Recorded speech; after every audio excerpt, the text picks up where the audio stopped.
उधार आदमी के शो में आपका स्वागत है। माय प्रोफेसर यूज्ड टू से right 300 words every day and you will become the best academic writer. So I am following his advice and I am going to make video every day. Maybe I will become the best video creator or not, but I will come out of this addiction. I have an interest in the geopolitics, so I am going to talk about it. There are many news, but today's Twitter shows the top news was Modi ji moving to five different countries: UAE, Netherlands, Sweden, Norway, and Italy. So, right wings mostly says Modi is going for the UAE for the energy sector. अरे भैया, जब Iran और America दोनों गला पकड़ के बैठे हुए हैं तो आप लाइएगा कहाँ से एनर्जी? आप कहाँ से बाईपास करिएगा यूएई को? I think it is more about the conversation about our defense treaty. Indian forces will not go to UAE at any conditions, but we might give the technology to UAE up to some extent. Further, the Netherlands, Sweden, Norway and Italy. Modi ji आप वहाँ जा रहे हैं, मौसम भी बढ़िया होगा, तो इंसिनरेशन बेस्ड टेक्नोलॉजी लाइए, क्योंकि अभी हम ट्राई कर रहे थे लाने का, बड़ा मुश्किल है यहाँ पे लाना। शायद आप लेके आ पाएँ। सॉलिड वेस्ट के नए रूल भी 2026 वाले आ गए हैं। आपने बना तो दिया है नियम तो कि सभी को wet waste and dry waste separate करना है, ट्रीट भी करना है अगर 10,000 मीटर स्क्वायर से बड़ा एरिया है तो। बट टेक्नोलॉजी कहाँ है? आईआईटी में एक ही प्रोफेसर जिसने कंपोस्टिंग चलाए हुई है पायलट स्केल,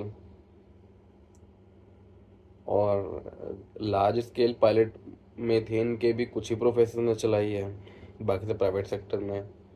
इंसिनरेशन का किसी ने मुझे नहीं लगता चलाया है वो सॉलिड वेस्ट। माइक्रोवेव पायोसिस पे स्मॉल स्केल पे काम चल रहा है, but I don't think that's effective in India now. तो जब जा रहे हैं तो थोड़ा इंसिनरेशन देख लीजिएगा, अगर ला पाइए तो थोड़ा अच्छा है। यहाँ पे हम लोग को भी देखने को मिलेगा इंसिनरेशन प्लांट बड़े, केवल अभी तो पढ़ाई ही की है। इटली जा रहे हैं तो पिज्ज़ा उधर ट्राई करिए भाई, बाकी मौसम अच्छा होगा, एंजॉय करिए। और लेफ्ट विंग क्या कह रहा है वो इंटरेस्टिंग है कि Europe tour equal to photo ops, no real benefit for common man. The recent trend shows right wing is on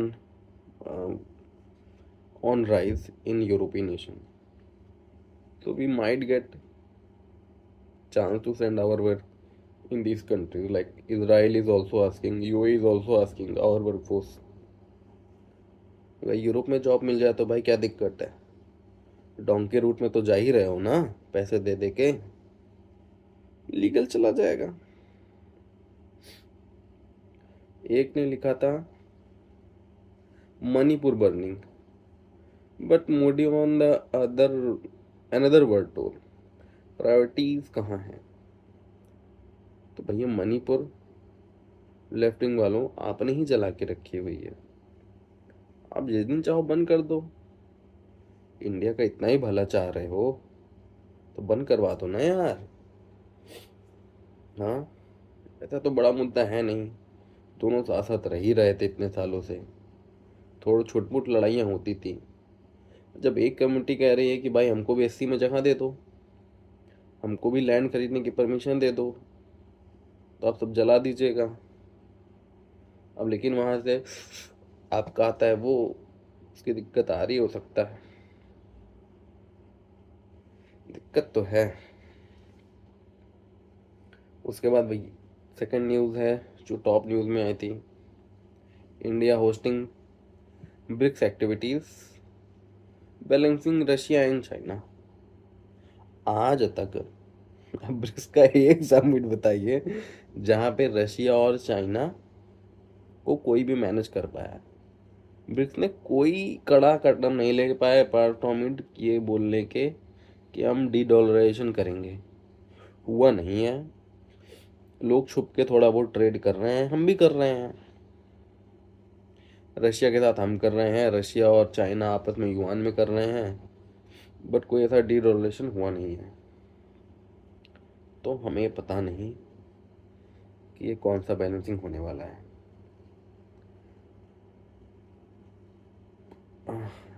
शायद फिर ट्रम्प साहब ने कुछ टैरिफ वैरिफ लगाया है कि नहीं, वो आ रही है। तो बड़ा खेला कर रहे हैं, रातों रात अरबों कमाते हैं, क्या ही बोला जाए उनको।